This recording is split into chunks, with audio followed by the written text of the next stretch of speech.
は小さくてもいつか大きく響かせるため転んで傷つきまた起き上がれば新しい景色が広がるから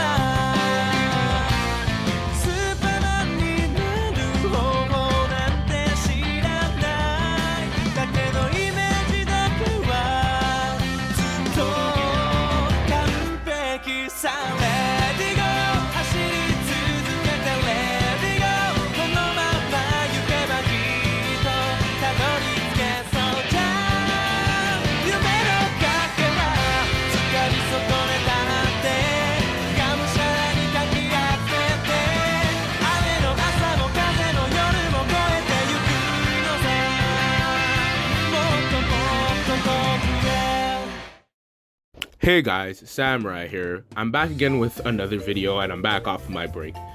I was gonna initially call these Sword and Shield OVAs, similar to the OVAs that we used to get after series finishes, but I realized giving it the Sword and Shield branding probably isn't the best. So I figured go with the Scarlet and Violet branding. It'll work better and get the video more views at the end of the day, not to mention it's not technically inaccurate, because this does take place within Gen 9. So you can call these Scarlet and Violet specials. In fact, I've had this idea for a while now. Stuff with like Horizons if I want to do stuff with the gang in my Pacific continuity, and along with stuff outside of the main Scarlet and Violet stuff. So Scarlet and Violet specials will be within the episode count, but they won't be episodes if that makes sense. Anyways, without any further ado, let's get started with Chase's story in the Johto region. Around the week after the Galar League finishes and Chase inherited Ash's hat, he decided to chart his own path in Johto. And he's on the plane, and he ends up remembering the last couple of days before he left. We see a flashback of before he left, around the nighttime before the last day. Ash told him and Elaine to try and build a new team in the new regions that they go to. Elaine realizes that she can leave her team with her parents. However, as Chase is about to ask his aunt and uncle if he can leave his team here, this is when Hop actually asks Chase if he can study his Pokemon to help with his new goal of becoming a Pokemon professor. Chase agrees to this and leaves his Pokeballs, except for Pikachu, with Hop. This is when Sonia actually has a favor for Chase. She asks if Chase can deliver a Pokemon egg, a Meowth egg to be exact, to one of her old colleagues from university, this being Professor Elm in the Johto region. Here's where we can go back to modern day, as Pikachu and Chase land in Cherry Grove City, and upon making it inside the airport, they're amazed to be back where he was born, as he is from Johto. This is when a ninja star comes flying out of nowhere, and Chase nearly ducks out of the way as this mysterious assailant calls for the name Ash Ketchum. As Chase is taken aback from this attack on his life, this is when the attacker reveals herself as she challenges who she believes to be Ash Ketchum to a battle. She sends out her partner Pokemon being a unique Sneasel, which is a poison type. This is when Chase sends out his Pikachu. Now, this isn't helping the Ash allegations on Chase's end, but he ignores this. Their battle is one of speed, and Chase is also being very cautious as if they touch Sneasel's claws, they could end up being poisoned. However, Chase uses a strong takedown in combination with a swift to knock out Sneasel. This surprises the mystery attacker, and before she can send out another Pokemon, Chase stops her and forces her to takes off his hat, showing that he's not Ash Ketchum. And this is when the mysterious assailant, depressed and apologetic, reveals herself to be Janine. When she was visiting Professor Elm to get her Pokedex and her trainer license along with a Bulbasaur, she heard that a trainer from the Galar League was coming to Johto. She thought this was Ash Ketchum as she did catch the final match on TV, and she was excited to meet him. Chase laughs at this and asks if she can take her to Professor Elm, which she does agree to, as she did attack him and they do have a conversation on the way. Janine tells Chase about why she's here and why she came to Johto, as she wants to become a poison type master like her dad. Chase is curious to who her father even is, and this is when Janine tells Chase about her father, being the famous Koga. Chase is surprised if she means the actual The Koga, Kanto's last ninja, the champion level trainer who decided to open up his own gym. Not to mention, there's been talks about Koga replacing Agatha due to her retirement soon, and Janine agrees saying that's her dad, and she's going to be the next one to inherit those gym and the feats that her father has. However, this is when Chase responds that she did lose to him though. That doesn't seem like Elite Four material. This is when Janine says that she'd be down for a rematch, but before then, Janine asks Chase's life story. Chase does laugh at this, but he ends up telling his story. Chase was actually born in Johto, but his parents did tragically pass away when he was really young. His aunt on his mom's side ended up taking care of him, and he lived in Galar for most of his life. And aside from that, he had a pretty normal childhood and nothing crazy really happened. Until he turned 13 and his aunt and uncle finally decided to let him go on a journey, and before that he got endorsed by the champion of the Galar region. He also met his mentor slash rival, being Ash Ketchum of course, who gave him his hat as a surprise. Janine is surprised that somebody like Chase would be Ash's protege, as whenever she saw Ash on TV, he always gave off this cool aura, and Chase is, well, he's definitely a Pokemon trainer. Chase is a tad bit annoyed and asks Janine if she wants a rematch. She says that she'll be down to battle once they get to the lab, and this is when at Professor Elm's lab, two other trainers, one trainer being from Hoenn and another girl being from Kalos. This is who we know as Bonnie and Max, and they're here with Pokemon eggs of their own. Max with a Cantonian Meowth and Bonnie with an Alolan Meowth. Bonnie is a bit impatient, waiting for the last egg to get here, and she asks them if she can get her gift for bringing the egg, but here's where Elm says that it'll be worth the wait as his trainer has made it to the quarterfinals of the illustrious Galar League. This interests both Max and Bonnie, excited to fight someone who made it so far into the Galar League and maybe have some new Pokemon that they've never seen. This is when Chase enters the room, talking about some of his Pokemon, this being Orbeal in this case. Upon Chase entering the room with a Pikachu on his shoulder, this is when Max and Bonnie shout out Ash's name. However, this is when Janine is quick to respond that he's actually just some guy who inherited the hat. Chase is again a bit annoyed, and he said he made it into the top 8 of Galar and was featured in an exhibition battle, which he did lose, but he says that still is pretty impressive. This is when Bonnie introduces herself, the extrovert that she is, and her Dedenne, saying that she's from Kalos and she also came in the top 16, and Max saying that he comes from Hoenn and came in the top 4. He also introduces his partner being Ralts. This is when Chase introduces himself, giving a proper introduction, but first, he gives the egg to the professor, who's very excited to have all 3 eggs, as explains that all 3 eggs come from different regions, and that Meowth has a weird distinction as there's a Galarian counterpart, an Alolan counterpart, and a Cantonian counterpart, and he wanted to test why they're all so different. Also explains that as thanks, he's going to allow them each to pick a starter Pokemon from Johto, this being Chikorita, Cyndaquil, and Totodile. With all of them being excited, Max immediately goes for Cyndaquil, saying that he's been needing a good fire type and he's heard about how strong a Cyndaquil can be once it evolves. Bonnie goes for Chikorita as she finds it really cute. She finds it really cute and cool at the same time.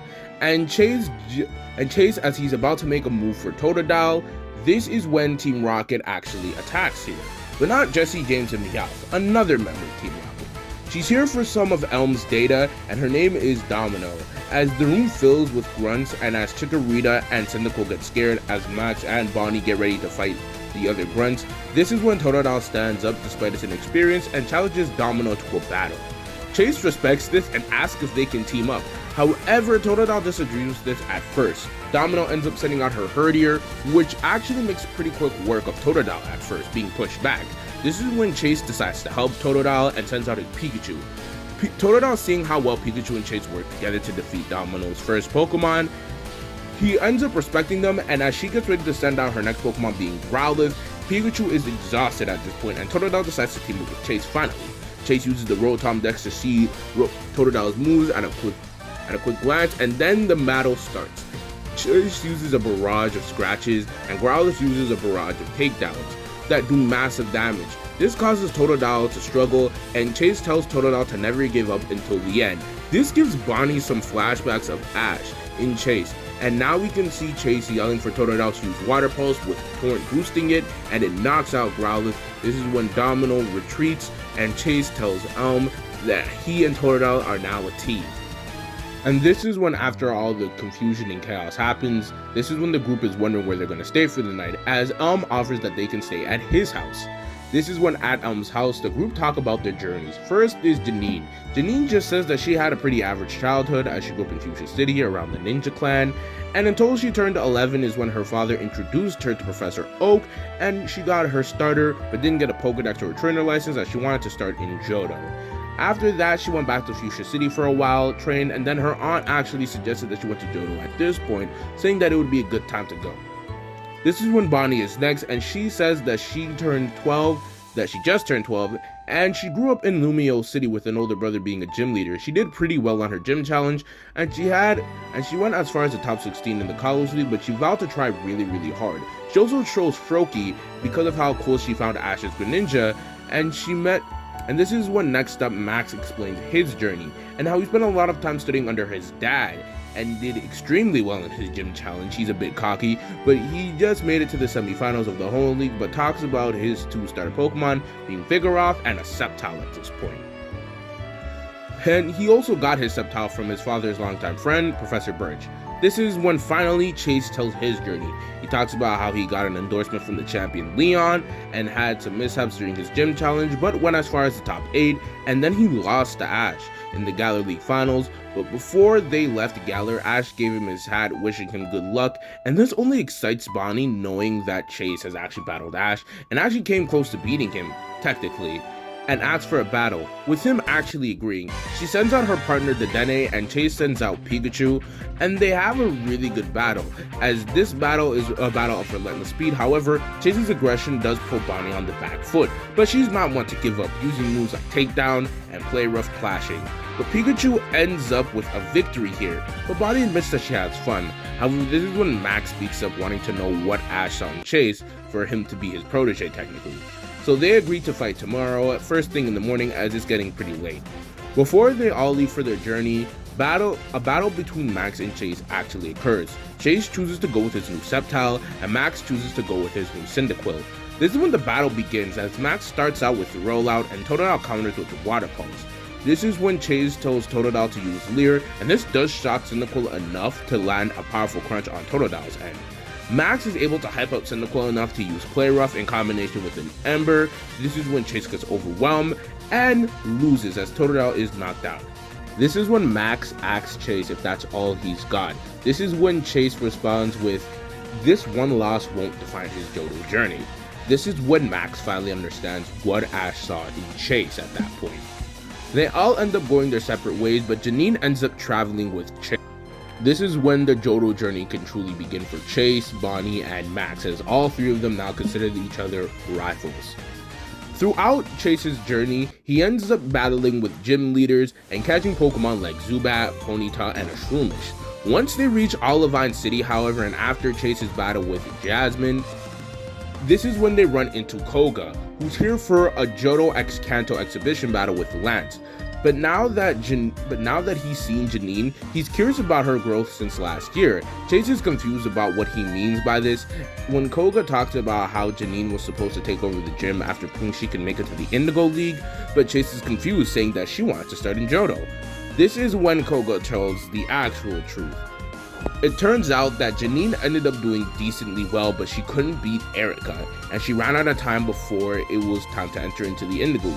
But before she could restart her training, she ran to Johto, however. This is when Janine says that she doesn't need to start from the basic, and she's gotten stronger, with Koga asking her to prove it in a battle, which she actually does accept. And Janine sends out one of her new Pokemon, being Scorpion, and Koga sends out his infamous Crobat. This is when Lance actually joins in to watch. He's commenting that Crobat is one of the strongest Pokemon here, and the battle starts to get quite intense from the start, as Janine uses her new style that she named Janine Jutsu, which, unlike the traditional style of the Kanto ninjas, relies on speed and high precision attacks. Her style relies on high aggression and surprise tactics. At first, Koga is confused and a bit insulted, but as soon as Janine's starting to make a comeback, he decides to stop holding back and defeats her with a strong wing attack. And Koga starts to berate her as he's a bit frustrated, asking her why she wouldn't stick to the style that their family has used for generations at this point, and she starts to almost tear up. This is when Chase speaks up and he demands Koga apologize. This is when Koga, recognizing Chase from the gallery as he did watch all of it, and knows that he made it decently far, actually kind of takes his opinion into consideration, as Chase admits that he was the one who helped her find her battle style, as the battle style that she was trying to use just didn't work for her. This is when he challenges Koga to a battle. Everyone's surprised by this, and Koga agrees to this stipulation. However, if Koga wins, Janine will have to restart her training and come back home. However, if Chase wins, Koga will apologize and lay off. They ask Janine if she agrees to this, which she does not do. Koga sends out his Toxicroak and Chase sends out his Croconaw at this point.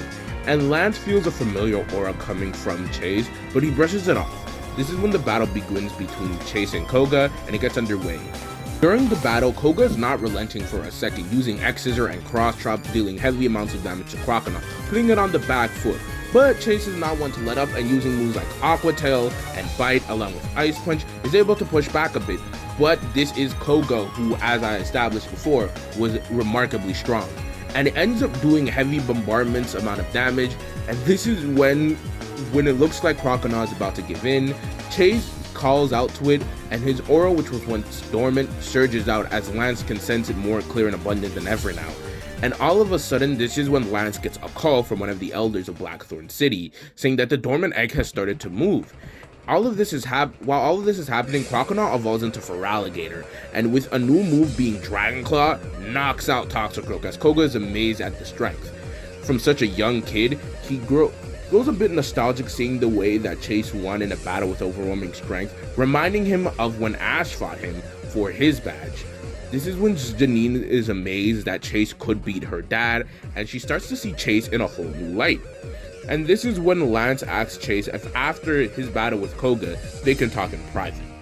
The battle between Lance and Koga does end up happening, but we're not going to really focus on that. Lance did end up winning, but it was a pretty close and exciting battle to watch. This is when Lance asks Chase a couple of questions. The first one being, where was this kid born? Chase responds that he was born in Johto. Lance's second question is, why was he in Galar then? And then this is when Chase said that his parents actually did die and pass away, and that his aunt and uncle were taking care of him for most of his life. This is when Lance's final question is, if Chase can recall it, or if it's not too hard to bring up, how did Chase's parents die?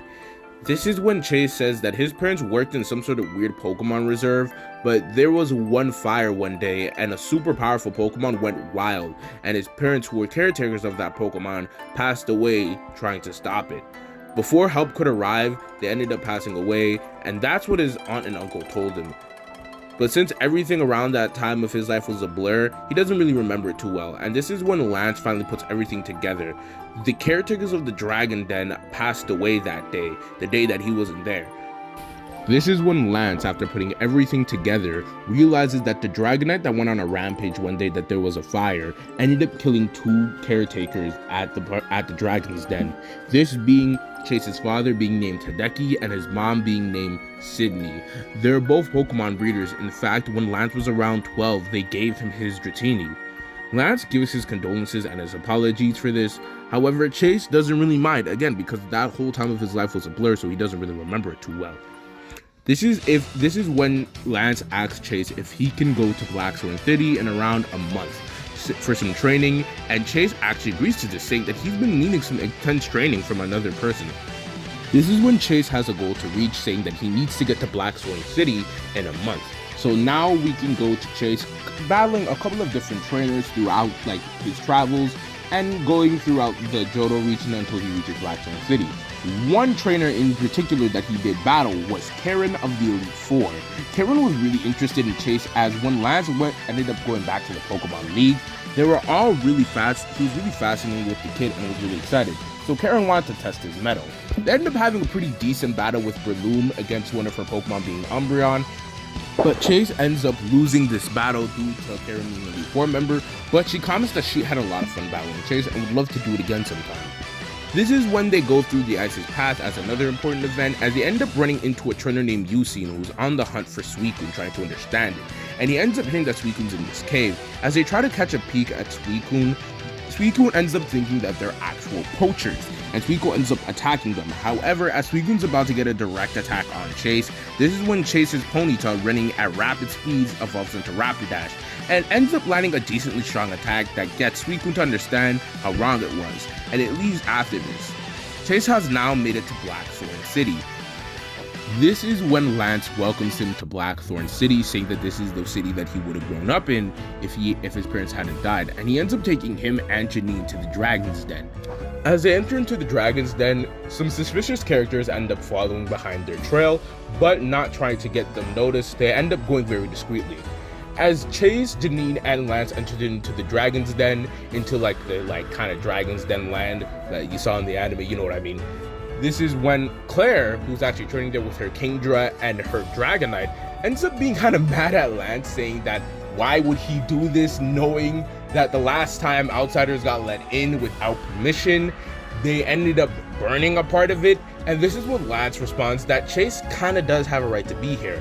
Claire is still very confused on who this kid is. This is when Lance says that this was Hideki and Sydney's kid, and this is when Claire gets really melancholic, and she ends up apologizing to Chase, saying that she's sorry for what the kid had to go through. Chase again responds with, it's alright. Again, that whole life of his time was like a blur, so he doesn't really remember it.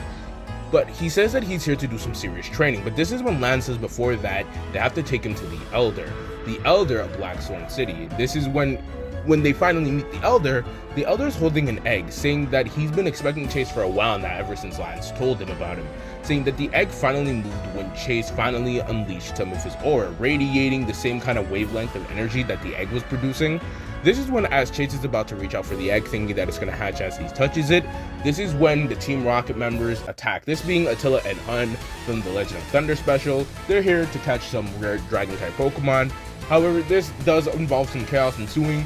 Chase ends up battling them, and as he battles them, he ends up screaming for Alligator to use Dragon Claw, and this aura actually attracts two things. One, the egg, as it's moving even more ferociously now, and a Dragonair who recognizes the energy that Chase is emitting. This Dragonair ends up using the move Dragon Tail, ends up sending Team Rocket packing as they leave. This is when Dragonair actually jumps on Chase, trying to hug it, as it recognizes Chase's smell. As when Chase is curious on who this Dragonair really is, this is when Chase kind of gets a flashback, remembering that this Dragonair belongs to his dad and is now protecting and is a bit of a caretaker Pokemon for the Pokemon that live in the Dragon's Den.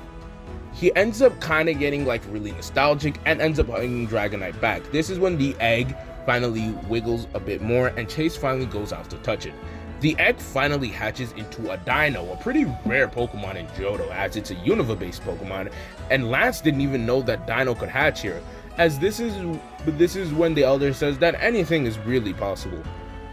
This is when Chase finally bonds with Dino and decides to start his training with Lance, as Lance and Chase start to have a bit of a Gohan and Piccolo dynamic, as Lance is a bit rough around the edges and Chase is still a bit of a newbie, but they end up growing leaps and bounds, and Chase ends up battling Claire and winning his final gym badge and training more for the league. And you'll see Chase in the league, and then all this story will be concluded next time on Pokemon Scarlet and Violet, the series. Yeah, this story, Chase's league stuff, will be covered in the main Scarlet and Violet series. There will be an episode on it soon. It's not going to be anytime soon. It's not going to be till season 3, but it's going to happen. You're going to see a conclusion to it. So with all that being said, thanks for watching, and Samurai out.